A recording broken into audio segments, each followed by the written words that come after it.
Selamat pagi, senang kembali boleh hadir di sapaan pagi hari dalam acara Gift Menyapa, tentu dari Gereja Injili Firman Tuhan Kelapa Gading. Bukan saja jemaat Gift, saya berharap juga mungkin ada jemaat-jemaat Tuhan lain dari gereja lain atau siapapun yang menyaksikan di tayangan YouTube ini. Gift itu adalah Gereja Injili Firman Tuhan Kelapa Gading yang beribadah hari Minggu jam 10 di gedung KTC Kelapa Gading ya, persis di seberang Mall of Indonesia jam 10 pagi.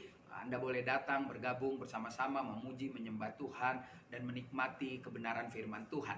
Pagi ini kita akan belajar bagian firman Tuhan yang enggak terlalu berat untuk kita pelajari karena kita akan melakukan aktivitas kita, kegiatan kita dengan dasar firman Tuhan yang mudah dimengerti. Saya memilih tema mengintai atau diintai, ya kan? Ini terjadi ketika Musa menyuruh 12 orang untuk mengintai, ya, mengintai tanah yang dijanjikan. Tetapi juga terbalik, sepertinya jadi yang mengintai seperti diintai, ya, diintai oleh ketakutan-ketakutan yang mereka lihat. Nah, kita akan lihat ke-12 pengintai itu terdapat di dalam Bilangan pasal 13 ayat 1 sampai 24. Tetapi saya tidak baca, saya hanya ingin ambil bagian yang penting jika kita ingin memenangi pertarungan di dalam kehidupan, ya, karena di dalam kejadian ini ada Yosua dan Kaleb yang bertarung dengan 10 sahabat-sahabatnya dari suku lain yang bersama-sama 12 orang mengintai, mempunyai pandangan yang berbeda. Nah, Yosua dan Kaleb menjadi hebat karena dia punya prinsip-prinsip yang luar biasa ketika bersama-sama mengintai. Nah, yang memenangi pertarungan di dalam kehidupan saudara dan saya, dari mereka berdua kita bisa belajar. Dari Bilangan pasal 13 ayat 1 sampai 24, yang pertama, saudara dan saya hari-hari ini harus berani ambil keputusan untuk bertindak. Hanya orang yang berani bertindak yang bisa mencapai kemenangan. Mana mungkin orang cuma duduk di rumah berdoa aja tidak bisa dapat kemenangan.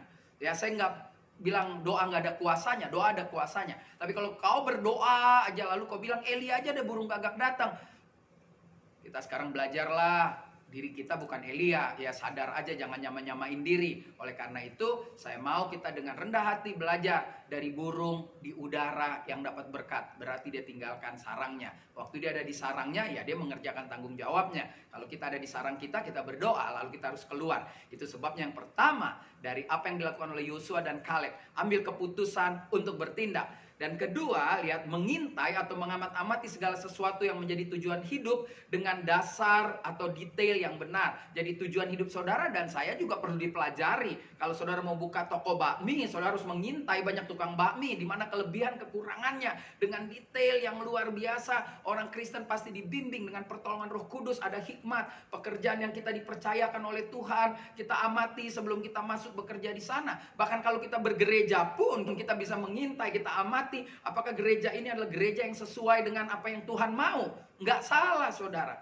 Tetapi yang pasti bertindak dulu dan mulai pelajari. Dan bagian ketiga yang membawa pada kemenangan, bawalah segala sesuatu yang Anda yakini sebagai sesuatu yang dapat membangkitkan rasa percaya diri yang tinggi sehingga menjadi spirit untuk mencapai tujuan. Itu perlu dibawa kepada Tuhan.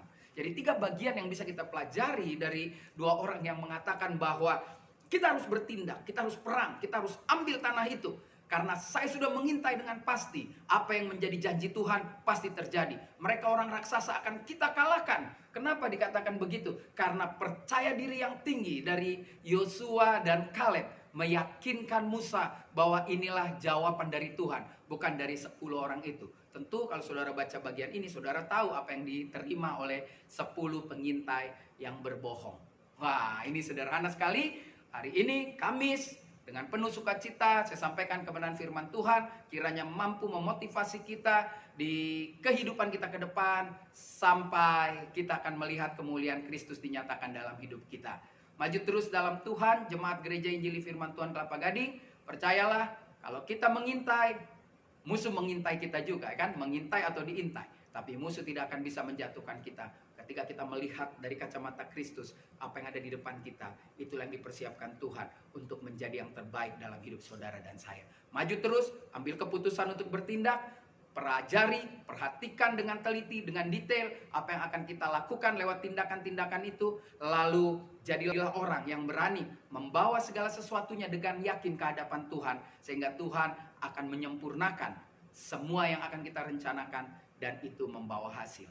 Tuhan Yesus memberkati. Mari kita berdoa. Terima kasih Bapa di dalam surga. Hamba berhenti berbicara, tetapi hamba percaya firman Tuhan tidak pernah berhenti sampai di tayangan ini saja. Firman yang sudah kami dengar, dia akan mengerjakan sesuatu karena iman timbul dari pendengaran. Dan firman yang masuk ke dalam hati kami, Tuhan bekerja dengan luar biasa, membuat firman itu bekerja dan berhasil menjadi berkat, bahkan mampu meyakinkan orang-orang dunia yang belum mengenal Kristus untuk mau datang mengenal Kristus dan menerimanya sebagai Tuhan dan Juru Selamat. Terima kasih Bapa, syukur dan doa hamba-Mu, hamba naikkan hanya di dalam nama Tuhan Yesus Kristus, Tuhan dan Juru Selamat kami yang hidup. Haleluya, amin. Tuhan Yesus memberkati, sampai jumpa pada hari Kamis depan. Shalom.